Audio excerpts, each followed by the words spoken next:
నమస్తే అండి అందరికీ. మన ఇంట్లో ఎక్కువగా బొద్దింకలు తిరుగుతూ ఉంటాయి కదా. అలాంటప్పుడు ఏం చేయాలంటే చూడండి, ఇలాంటి బిళ్ళలు, నాఫ్తలిన్ బిళ్ళలు ఉంటాయి కదా, ఈ బిళ్ళల్ని ఇలా పొడిలాగా చేసుకోవాలండి.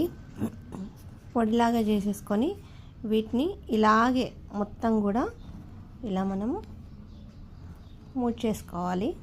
ఎక్కడైతే మనకి బొద్దింకలు ఎక్కువగా ఉన్నాయో అక్కడ వీటిని ఇలా మడత పెట్టేసి దీనికి ఒక నాట్ వేసేసి మనము ఆ మూలను పెట్టేసామనుకోండి, అలా 2 పెట్టేసామనుకోండి, బొద్దింకల ఇబ్బంది అయితే ఉండదు.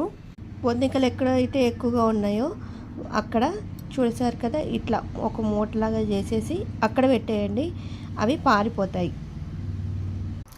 ఇలాంటివన్నీ మనం కట్టేసి ఒక మూలను పెడతాం కదా, పిల్లలు తీస్తారేమో అని భయం కానీ ఉంటే వీటిని కనిపించకుండా పెట్టేయండి. ఒకవేళ తీస్తారేమో అని చెప్పి భయం ఉంటే మాత్రం ఇలా పిల్లలు ఉంటాయి కదా, వాటితోని మీరు ఇలా గీసేయండి. చాక్ పీస్ని కదా ఎలాగైతే గీస్తామో అలా గీసేయండి. కొద్ది రోజుల తర్వాత ఆ పురుగులన్నీ కూడా, అంటే ఈ బొద్దింకలు ఉంటాయి కదా, అవి రావన్నమాట స్మెల్కి. వీలైతే ఈ టిప్ మీరు కూడా ట్రై చేయండి. నచ్చితే లైక్ చేయండి.